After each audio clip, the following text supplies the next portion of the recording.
баргузории мусобиқаи ҷумҳуриявӣ барои дарёфти ҷоми пешвои миллат барои рушди шоҳмот дар мамлакат заминаи хубе мегузорад. соли дуввум аст ки дар ин мусобиқа дар сатҳҳои гуногун ҳазорон нафар шоҳмотбозон ширкат меварзанд. баъди анҷоми мусобиқаҳои сатҳи шаҳрӣ ва вилоятӣ беҳтарин шоҳмотбозони ҷумҳурӣ ба даври ниҳоии мусобиқа барои дарёфти ҷоми пешвои миллат роҳ ёфтанд ва давоми 4 рӯз барои ҷоизаҳои мусобиқа ва ҷоми пешвои миллат талош доштанд. дар ин мусобиқа ҳафтдастаи шоҳмотбозони тамоми манотиқи ҷумҳурӣ бо теъдоди қариб 100 нафар шоҳмотбозони беҳтарин ширкат доштанд. мусобиқа дар се синну сол барои наврасон ва шоҳмотбозони синну солашон калон ва соҳиби дараҷаи шоҳмот баргузор гардид. бояд иброз дошт ки мусобиқаи ҷумҳуриявии шоҳмот барои дарёфти ҷоми пешвои миллат аз бонуфузтарин мусобиқаҳои ин намуд дар мамлакат ҳисоб меёбад.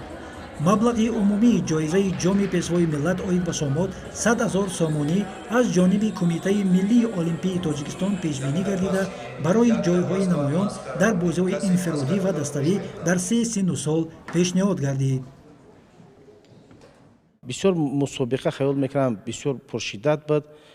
бояд қайд кунам ки байни мухлисон мана бори аввал дастаи вилояти Суғ ҷойи якум, дастаи шаҳри ноҳои тобеи ҷумҳурӣ ҷойи дуюм ва дастаи Хатлон 2 ҷойи сеюм гардид ки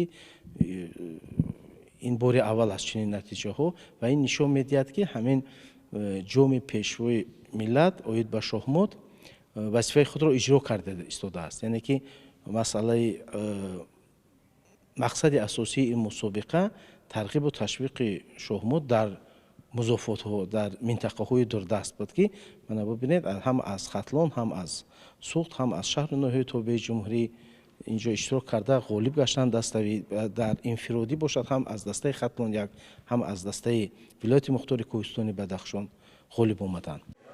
ҷамъбасти мусобиқа нишон дод ки гарчанде солҳои қаблӣ мусобиқаҳои шоҳмот бо бартарияти шоҳмотбозони шаҳри Душанбе ва Суғд мегузоштанд, ҳоло чандин нафар аз шоҳмотбозони наврас ва ҷавони вилояти Хатлон ва ноҳияҳои тобеи марказ низ бо маҳорати баланде барои ғолибият талош мекунанд. маз шоҳмотбозони наврасу ҷавони ин минтақаҳо дар мусобиқаи ҷумҳуриявӣ байни дӯстдорони шоҳмот ба гирифтани ҷойҳои аввал ноил гардиданд. давраи финалиш буд, лаҳзаҳои охир, бозиҳои охир ки бисёр лаҳзаҳои ҳасос буд. барои маълумеши ҷойҳо бисёр мушкил буд, рақобатҳо бисёр сахт гузашт дар ин давра. дар оянда кӯшиш мекунем ки бо натиҷаҳо беҳтар шавад, тамрин мекунем. умед аст ки натиҷаҳои хубтар ба даст меорем. имсол дар рафти мусобиқаҳо тағйироти махсус дохил гардида буд ва инам ҷудо кардани рақобатҳои дӯстдорони шоҳмот ва шоҳмотбозони касбӣ буд, то ки имкониятҳои иштирокчиён барои дарёфти ҷоизаҳо баробар бошанд. дар байни шоҳмотбозони касбӣ бештари ҷойҳо насиби шоҳмотбозони шаҳри Душанбе гардиданд. бо дастаи Суғд рақобат бисёр ҳам ҷиддӣ буд, ҳам барои ҷои аввал мо бозӣ кардем ва хушбахтона дастаи Душанбе як ғолиб баромад ва сазовар ҷои аввал гашт. нисбат ба солҳои гузашта чеҳраҳои нав бисёр шуданд.